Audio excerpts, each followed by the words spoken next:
대전 서구갑 장종태 의원입니다. 장관님, 올해 9월 기준으로 해서 전국에 100평 이상의 창고형 대형 약국 4곳이 개설 허가되었습니다. 알고 계시죠? 네, 알고 있습니다. 예. 현행약사법에 대형 약국 개설에 대한 규정이 있습니까? 별도로 규모나 면적에 대한 기준은 없습니다. 예, 맞습니다. 하여튼 약국 개설자 자격 제한과 최소 시설만 규정할 뿐 규모나 면적 제한 규정이 없는 것으로 알고 있습니다. 저희 의원실이 복지부에 물어보니 법체계상의 문제점이 없다. 소비자의 입장을 들어봐야 한다는 입장이었어요.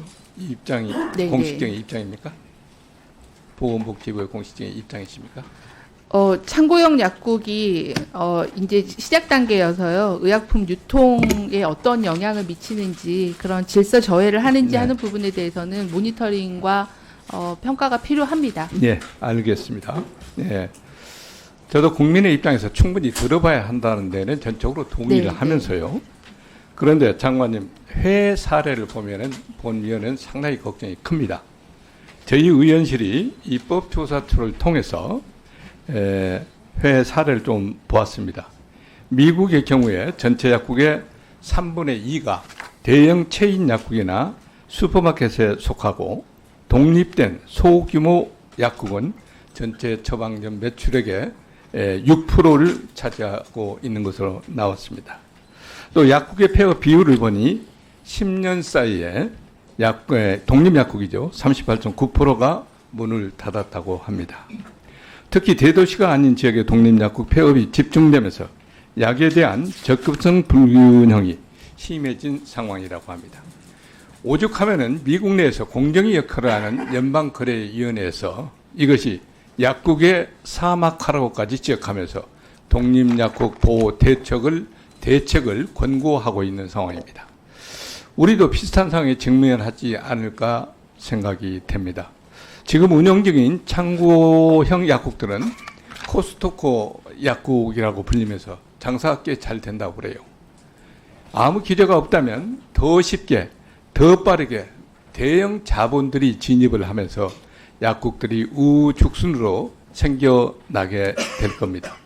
대형 자본이 진입을 하면은 약국은 그야말로 골목 약국들이 하나둘 문을 닫을지도 모른다는 생각이고요. 결국 이 피해는 의료 취약지역 주민들에게 고스란히 돌아가게 될 것입니다. 우리나라에도 약국 사막이 생기는 겁니다. 보수적으로 운영되는 독일의 예를 한번 볼게요. 약사만 약국을 개설할 수 있고 1인당 본점 외에 최대 3개까지 분점을 둘 수 있다. 의약품은 약국에서만 판매되고 대형 드러그스토어나 화장품, 건강보조식품만을 팔 수 있다.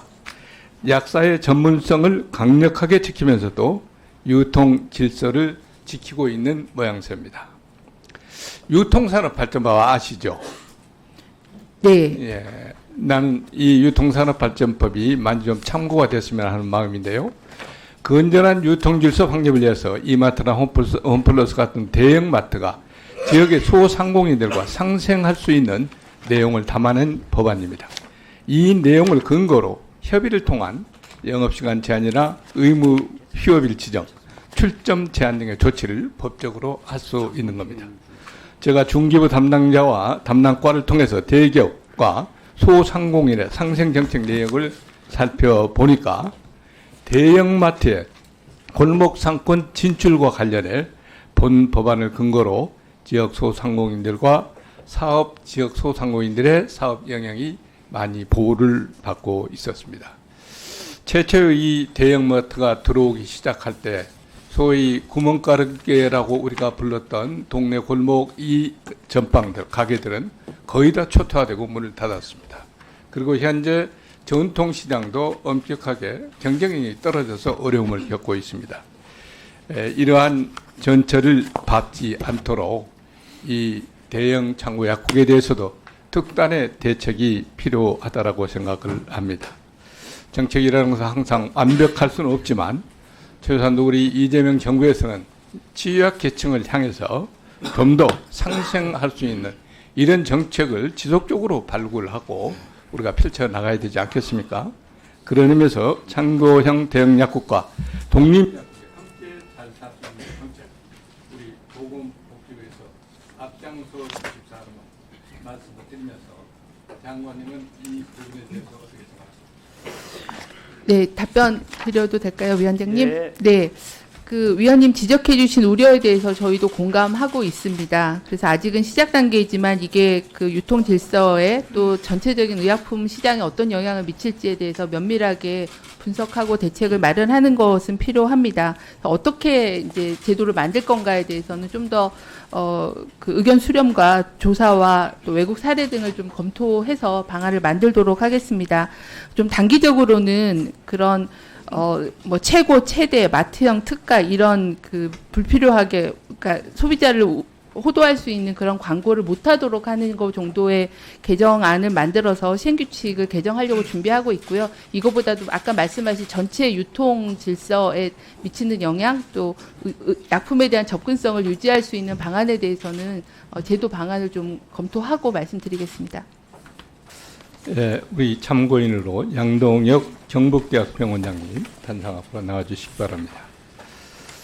먼 길 한 걸음에 달려오신 원장님께 감사의 말씀을 드리면서 오늘은 17개 국립대학의 병원장님을 대표해서 이 자리에 나오셨다는 마음을 가지시고 편안하게 그동안 지역 거점 병원의 원장으로서 또 하시고 싶었던 얘기를 가감없이 좀 해주시면 고맙겠습니다.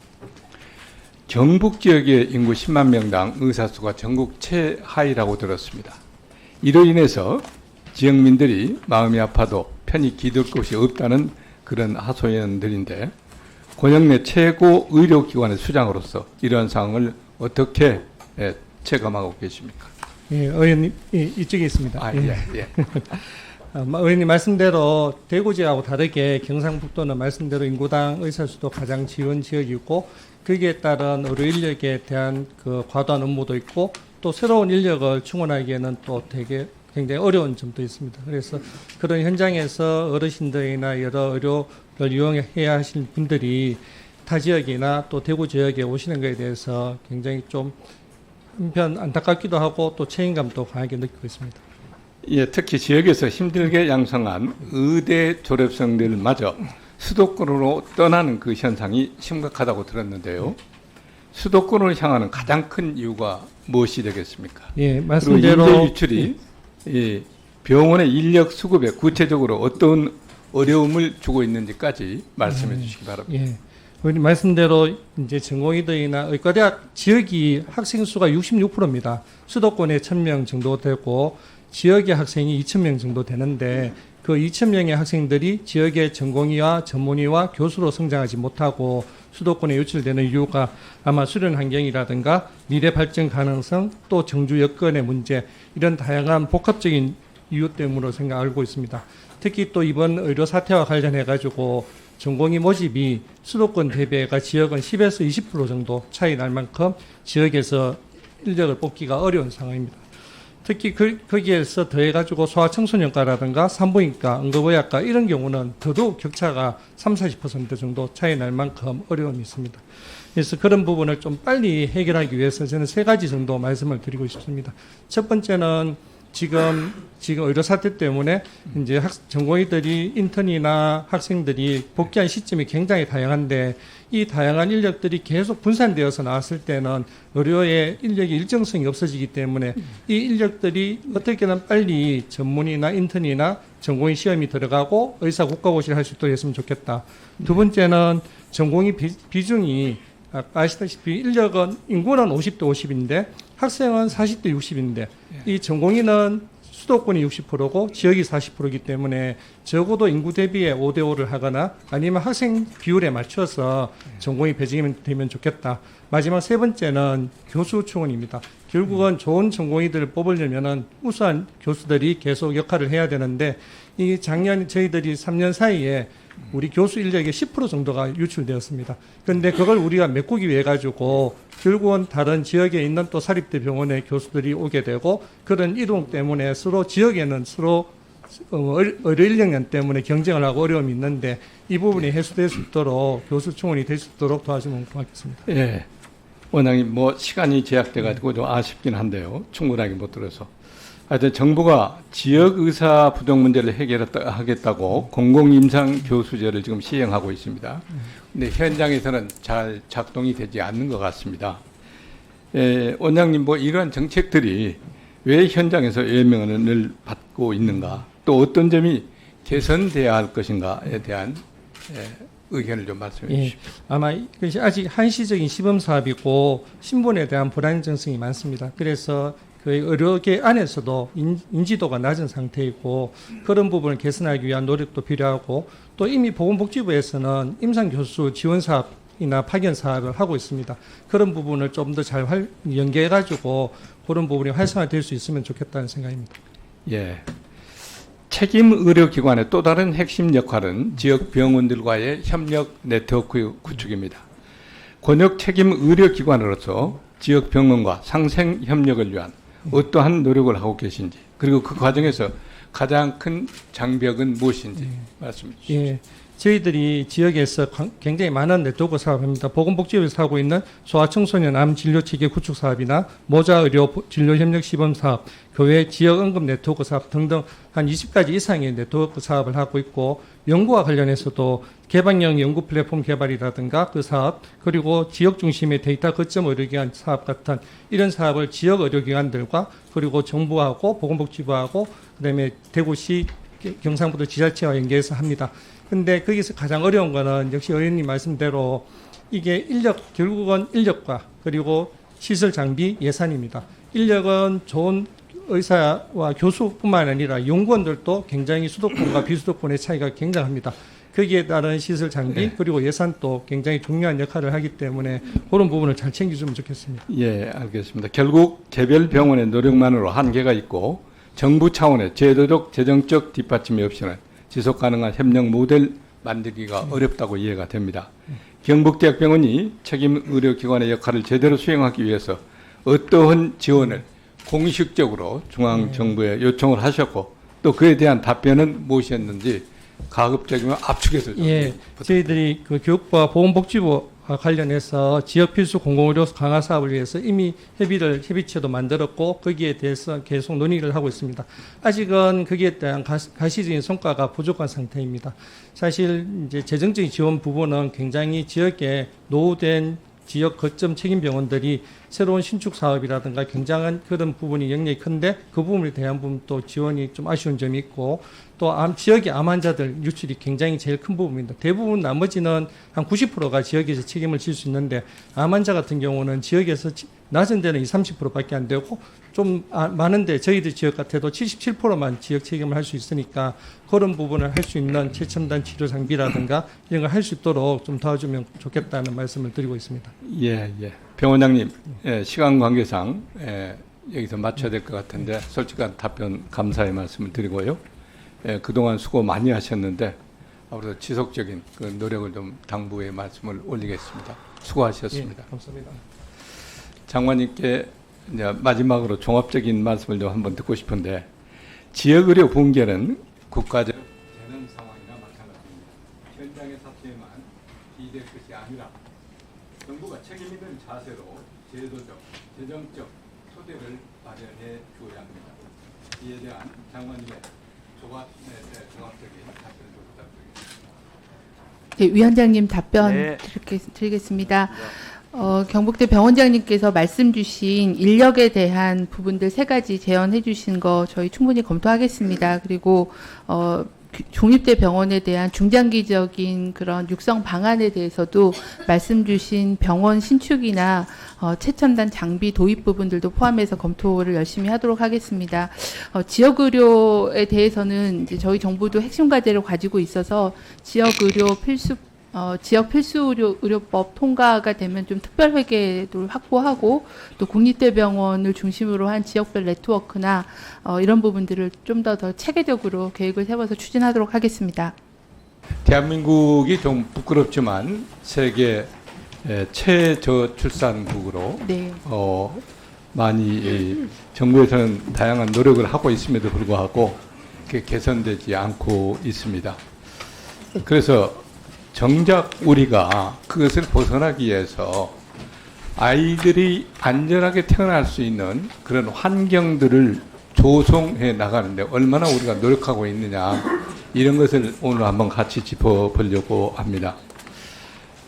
PPT를 좀 띄워주시고요. 제출받은 자료를 보면은 지난 5년간 아이를 낳을 수 있는 병원이 전국적으로 125개소나 문을 닫았습니다. 그러니까 약 총 숫자의 4분의 1이 사라진 겁니다. 특히 전국의 시군구 10곳 중에서 3곳에는 분만실이 아예 없다는 것입니다. 정부가 작년부터 분만 수가를 대폭 인상하면서 지역 수가다, 안전 수가다 해서 여러 제도를 도입하고 있고, 그런데 그 결과가 어떻습니까? 분만 병원은 줄어드는데 1인당 분만 진료비는 오히려 43%나 올랐습니다. 수가 인상이 붕괴 속도를 잠시 어떻게 좀 늦출 수는 있어도 사라진 의사들을 돌아오게 하고 닫힌 분만실 문을 다시 열게 할 수는 없다는 것이 저희 생각인데, 이 지적에 대해서는 우리 장관님 어떻게 생각하십니까? 네, 분만 수가를 올려도 분만 자체가 발생하지 않아서 유지하기가 어렵다는 점 알고 있습니다. 예. 그래프를 한번 좀 봐주시기 바랍니다. 더 심각한 문제는 따로 있습니다. 결혼 연령이 늦어지면서 35세 이상의 고령 산모가 전체 출산율의 40%를 차지하고 있고요. 고위험 분만은 4년째 42%나 증가했습니다. 결국에는 산모와 아이의 생명이 더 위험해지고 있다는 뜻이 아니겠습니까? 이런 분들은 시설과 인력이 갖춰진 병원으로 가야 하는데 동네 분만 병원이고 지역 거점 병원이고 다 문을 닫고 있습니다. 수요와 공급이 완전히 거꾸로 가고 있는 이 기형적인 상황을 언제까지 방치하실 생각이십니까? 땜질식 처방으로 대한민국의 분만 전력을 넘을 수 없다고 생각합니다. 오늘 지적한 사항들에 대해서는 분만 의료 체계의 질적인 전환을 위한 대책을 강구하시고 통합감사 전까지 저희 의원실과 함께 공유해 주시기 바랍니다. 네, 그 의원님 말씀하신 고위험 산모나 이런 분만들이 늘어나는 거에 대해서 저희도 문제인식을 갖고 있고요. 말씀하신 대로 좀 더 질적 전환할 수 있는 방안에 대해서 마련해서 보고 의원실로 드리도록 하겠습니다.